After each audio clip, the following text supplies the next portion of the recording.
नमस्कार, मैं हूं संजय शर्मा। आप देख रहे हैं 4PM गुजरात।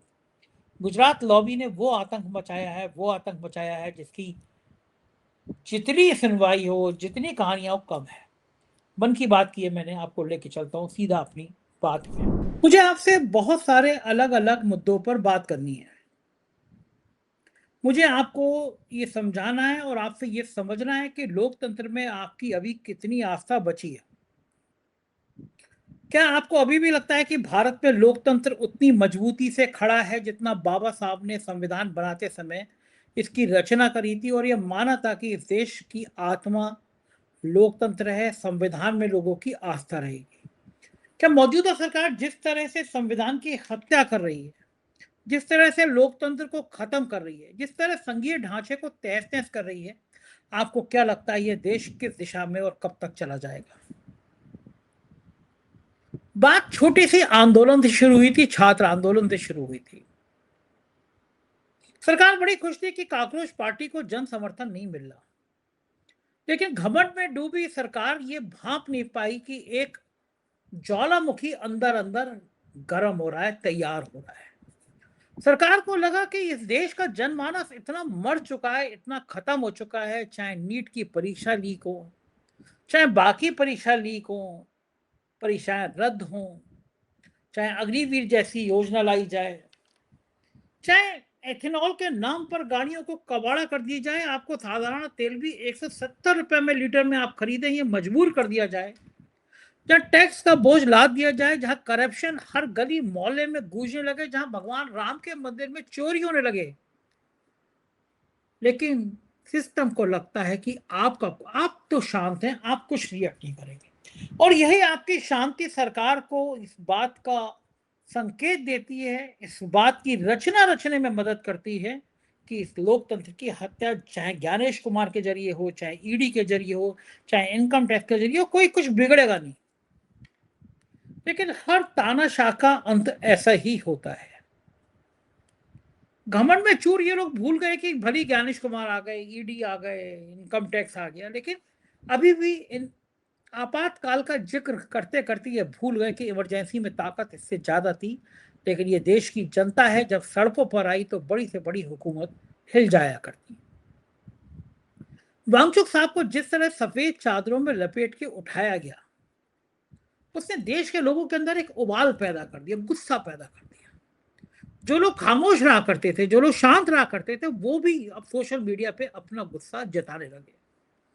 जिस बॉलीवुड को अनुपम खेर जैसे चमचों के जरिए मैनेज करने की कोशिश की जा रही थी, भक्ति काल का प्रवचन किया जा रहा था, वो बॉलीवुड के लोग सीधे सीधे जंतर मंतर पर पहुंच गए। चाहे प्रकाश राज हो, चाहे सोनम जी हो, चाहे फिर पूनम पांडे, मेरी पड़ोसन है वो।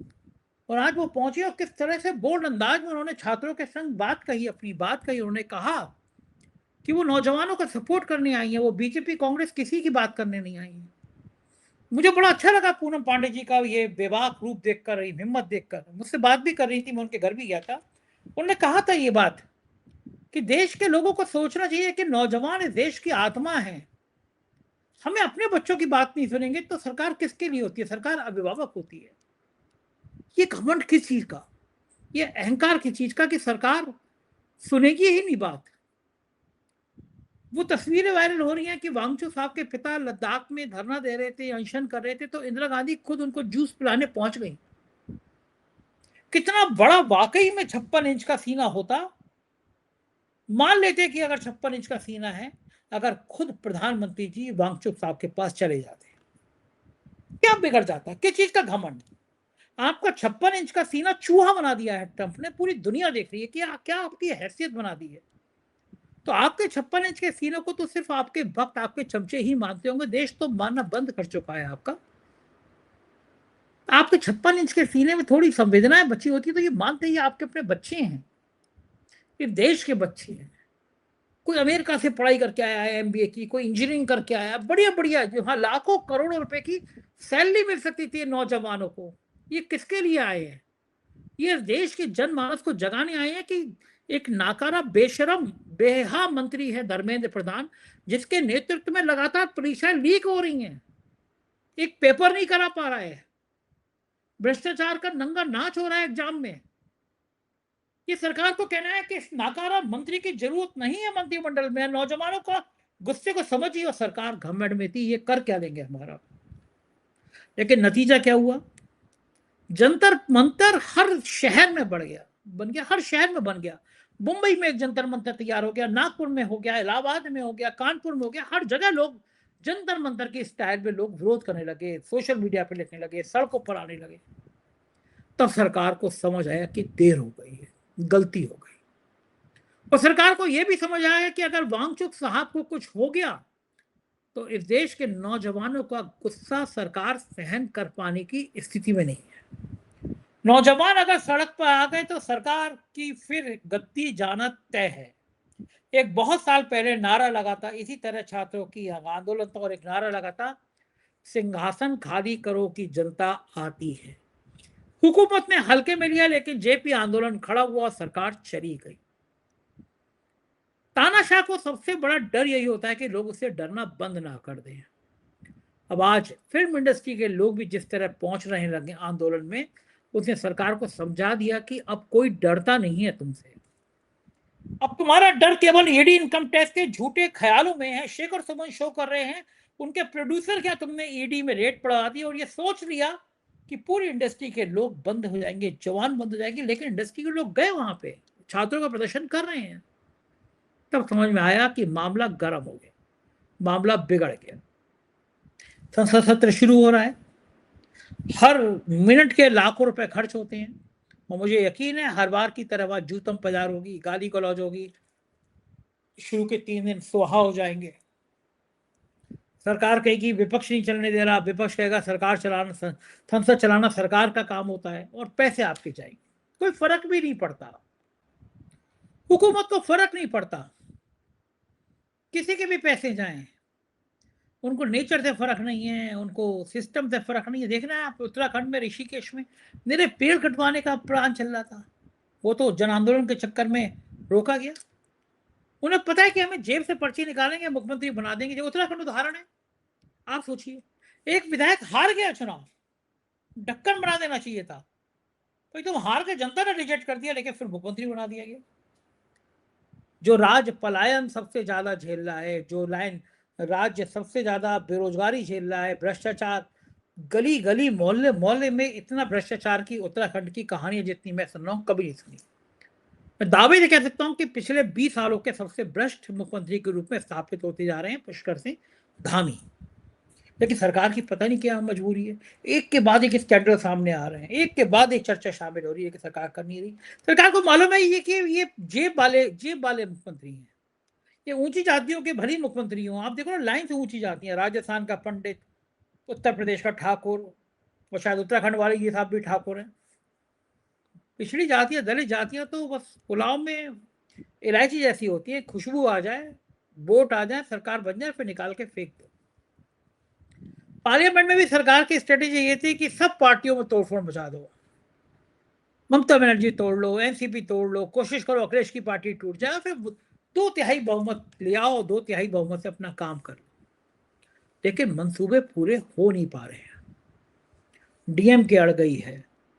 सब सांसदों को समझ में आ गया ये सरकार किसी की है नहीं, एक एक करके सबकी बनी लेगी। नीतीश कुमार का हाल देखना है, आप गायब हो गए सीन से। कहा वो प्रधानमंत्री पद का अपने आप को दावेदार बता रहे थे, अब कहा पिक्चर से ही गायब है, उनकी कोई हैसियत ही नहीं बची। ये बिल्कुल तय है कि भारतीय जनता पार्टी जिस भी पार्टी का सहयोगी दल बनती है वो उसे खत्म कर देती है। ये बात अब राजनीति में कोई छुपी दबी बात बची नहीं है, ये बिल्कुल सर्वमान्य सत्य है।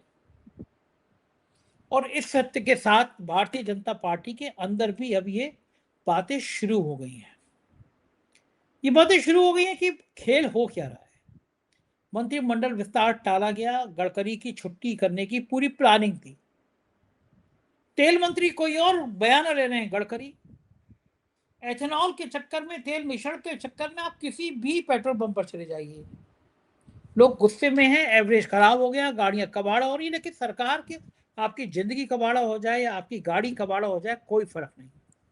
उधर देखिए आप, राम मंदिर में, भगवान राम के मंदिर में करोड़ों की चोरी हुई, और चोरों को बचाने के लिए पूरी सरकार जुट गई है, पूरी सरकार लग गई है। पहले तो मुख्यमंत्री ने कहा कि साहब हनुमानगढ़ी पर नमाज पढ़ी गई, लेकिन उन्हीं के सजातीय ठाकुर ब्रजभूषण सिंह ने कहा कि झूठ बोल रहा है, कोई कोई नमाज नहीं पढ़ी गई। हनुमानगढ़ी में तो बनाई मुसलमान ने थी, वहां नाम रखा है मुसलमान का।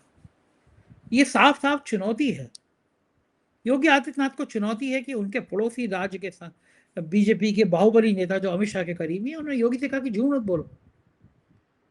बरेली संभल हर जगह जाके योगी जी पुराना तुर्कों का इतिहास बता रहे हैं, मुसलमानों को धमकी दे रहे हैं, मौलाना को ये कर दूंगा, मौलाना को ठीक कर दूंगा। चंपत राय को ठीक नहीं कर पा रहे हैं। चंपत राय भगवान राम के करोड़ों रुपए का माल लेकर कहां चलेगा, इसकी चर्चा गली गली है, उसको ठीक नहीं कर पा रहे। निरपेंद्र मिश्रा के खिलाफ एफआईआर नहीं लिखा पा रहे, चंदा चोरों को गिरफ्तार नहीं करा पा रहे। वहां संभल और बरेली में जाके तुर्किस्तान के तुर्क लोगों को ठीक करेंगे। हर जगह केवल सांप्रदायिकता का नंगा नाच करना है, हर जगह हिंदू मुसलमान की भावनाएं भड़काना है, क्योंकि लोग सवाल करने लगे कि तुम भगवान राम के चंदा चोर हो, तुमने भगवान राम को नहीं छोड़ा, हमें क्या छोड़ोगे। इस देश में भारतीय जनता पार्टी के खिलाफ ऐसा माहौल मुझे बहुत सालों से कभी बनता हुआ नजर नहीं आया। गली गली मोहल्ले मोहल्ले में लोग कहने लगे हैं कि ये लोग तो चंदा चोर हैं, किसी के नहीं है। पैसा सबसे बड़ी ताकत है, गुजरात लॉबी इसके अलावा कुछ करती भी नहीं है, उसे हर जगह पैसा चाहिए,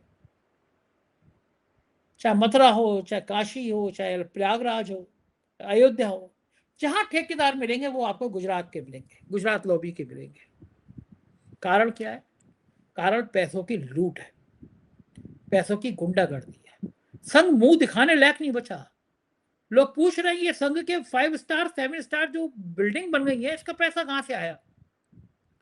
आज हम वहां के जौहर विश्वविद्यालय को बुलडोजर चलाने की बात एक भ्रष्ट आईएएस कर रहा है, जो उत्तर प्रदेश के सबसे ज्यादा भ्रष्ट आईएएस अफसरों में गिना जाता है, अजय द्विवेदी।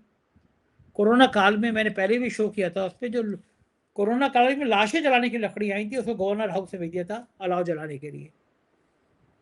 सब जौहर नाम लगाए तो यूनिवर्सिटी गिरा दोगे। बना नहीं मिल रही है ऐसी शानदार यूनिवर्सिटी, सालों में बनी नहीं। बना क्या है? बना है माहौल। आप कांवड़ यात्रा पे जाओ, कांवड़ यात्रा में गुंडागर्दी करो, गाड़ियां तोड़ो, कोई कुछ कहेगा नहीं।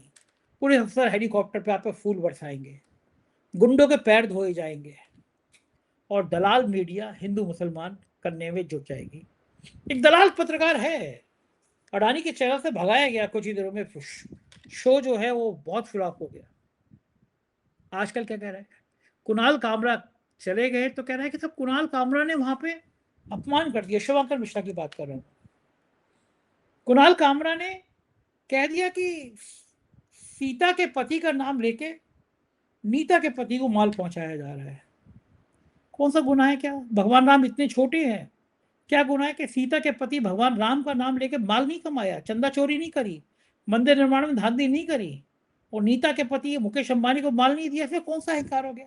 फिर यही यही आदमी जो नफरत का बिल्कुल पुजारी है, पॉडकास्ट में भी अपने नफरत की भाषा बोलता है, कह रहा है कि वहां पे बस नाम रहेगा अल्लाह का गाया गया। अरे गधे भाई, फैज अहमद फैज की कविता है जो जियाउल हक के खिलाफ पाकिस्तान में कही गई, नाम अल्लाह का रहेगा, क्रांति का प्रतीक है, उसमें अल्लाह का मतलब भगवान नहीं है।